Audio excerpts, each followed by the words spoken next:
Hey guys, welcome to the build on the A-Scale Modeling YouTube channel of the Tamiya 148 scale F-14 Tomcat A.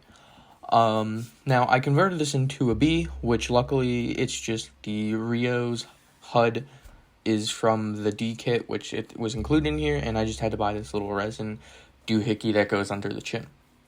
But right away, as any build with aircraft, we were working on the cockpit, and this is building this entire thing is when I realized that when you pay, like, Tamiya is expensive. Like, let's be honest here, it is more. That you definitely do get more with it. It's definitely a different class of build, and as you saw a few shots back, just all the different extra panels that they had that you can incorporate for the different aircraft. So when you are looking at the instructions, make sure you follow yours, or at least have references like I did for which ones your Rio would have had, because there are a lot of variations within the F-14 family, from even just the A's to the Super Tomcats, which are the D's, I think, or the D pluses. But yes, as everything went together super well, the injection seat, I even decided to include a pilot with this, and you'll see I did something kind of special that I've never done before with pilots, but you'll see that later. I wanted to build this in flight, and that's what I ended up doing. But real quick, right here, I think I ended up putting the decal on the wrong side. I think I was supposed to put it on the inside of the glass. But anyway, back to the thing. I will still get a clear rod for the plane, and I'm going to stick it back into one of the thrusters and then heat it up and bend it over. But yes, you won't see that in this video, but hopefully you'll see it in the future. I have had a harder time finding it than I would have thought, but yeah. I think also going throughout this kit, what amazes me the most is how detailed this thing is. Now, if you are truly a master builder, like a lot of these people or like a lot of people are out there, you could really make this look like a real photo, I think, from an F-14. If you just got all the lighting and editing and the photos, post-processing, everything correct, this is one of those rare cases, I think, where you could truly make this model actually seem like the real thing. Which is just crazy to think about, because usually models aren't this detailed. They're detailed, but they're not that detailed, but this one truly is this detailed.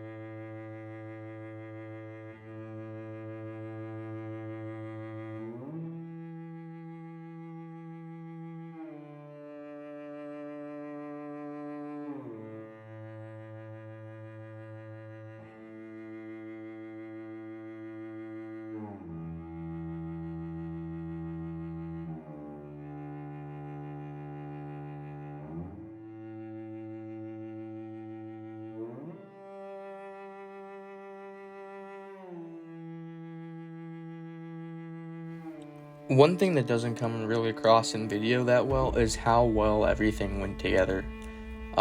Everything just buttoned up so nicely. There's truly no seams with this. I mean, I think there was like one or two places I used filler, and the one place I know for sure I used filler was my fault, because I got the two tails on the opposite side. But yeah, just incredible work from Tamiya. But it shouldn't shock you at this point, especially with their new releases.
Here, as you can see, we are gluing on the top and lower half of the fuselage, and this was a part that I really thought was going to have a lot of filler problems, especially when we stuck the nose in there.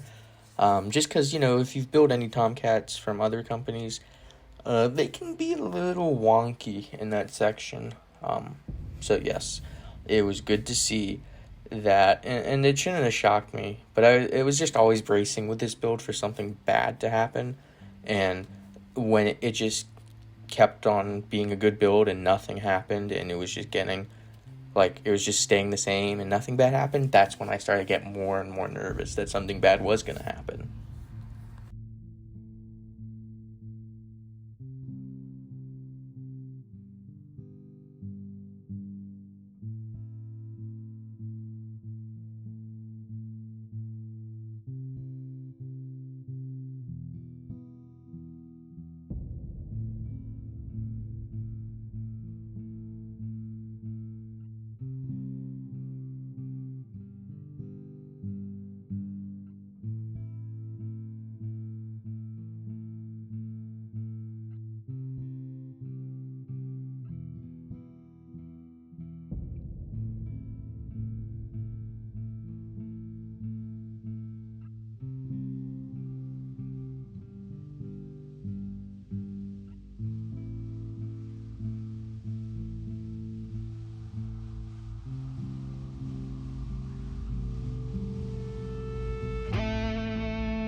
Also, what a nice addition from Tamiya to include window masks.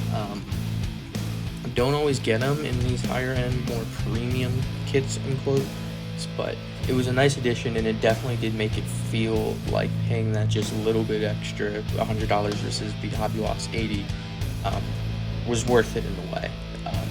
Because not only do you get a beautifully manufactured kit, you also get masks where, let's be honest here, masking off windscreens is probably the most tedious part, besides weapons, when it comes to building aircraft.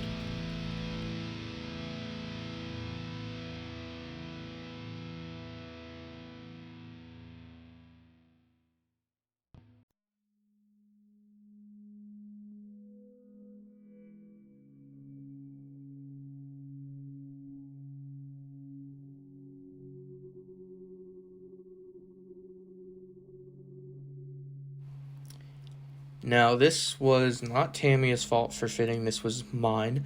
I insisted that this was definitely the part that goes on the the starboard side of the aircraft.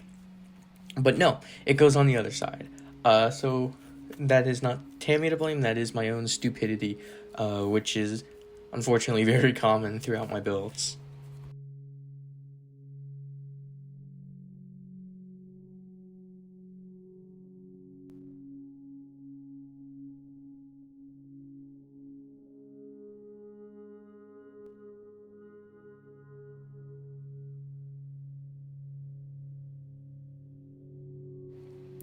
Finally, we get to airbrushing, and this is something I really wanted to do with this kit, is just weather the heck out of it. So we started off with our normal black basing, and now we're going over with a gray. This is the modeling technique that we are doing, on the bottom at least. So yes.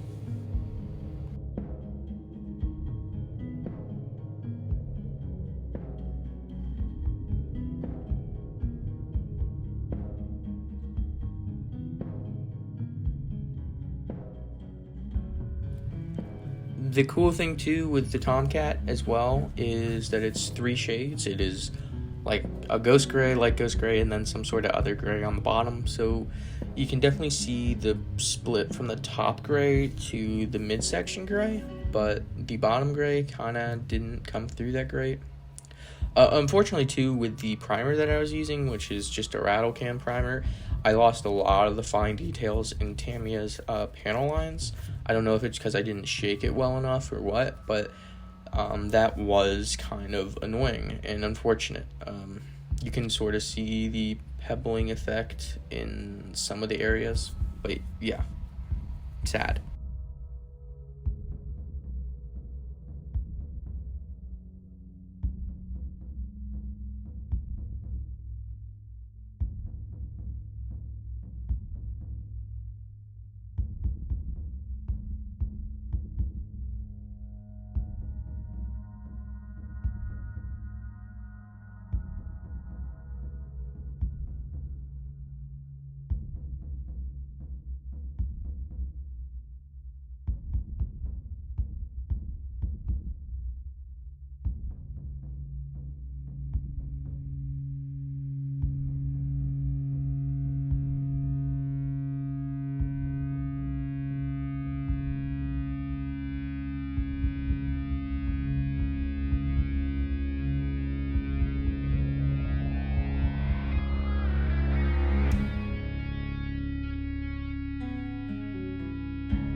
This is the pilot that I ended up doing. As you can see, he's turning up the chakra. I just thought it would be cool, add something different. Unfortunately, the thumb, or what the little plastic part is supposed to represent the thumb, broke off that, and I had to replace it.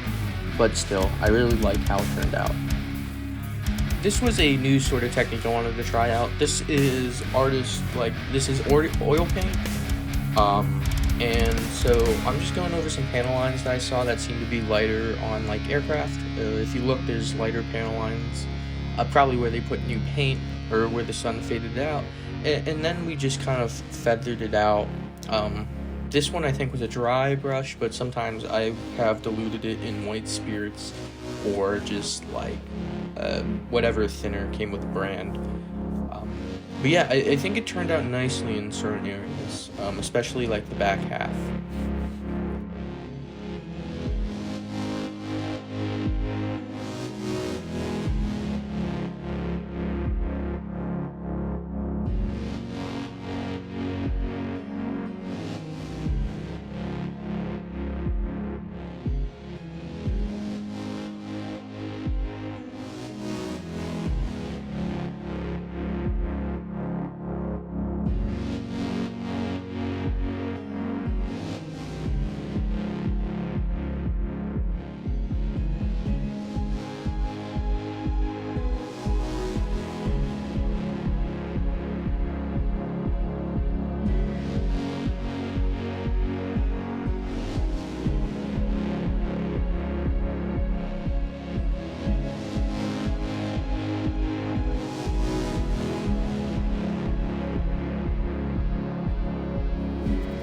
The decals went on very nicely.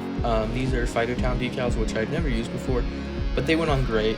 They also matched the FS color really well, or at least the FS colors from Vallejo. Especially in the case of the blue, it was dead on match.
And thank you guys for watching. I just wanted to say this video ended up being a lot longer than I wanted it to, but it was just such a complex kit. It was really kind of like actually just having a ship model in the form of an aircraft with how much detail and how many little parts there were. But yeah, I will show you the final photos, and that is it. Thank you all for watching. If you liked it, please do like it. It helps a lot. And if you want to, please subscribe. And I'll see you in the next video. Peace.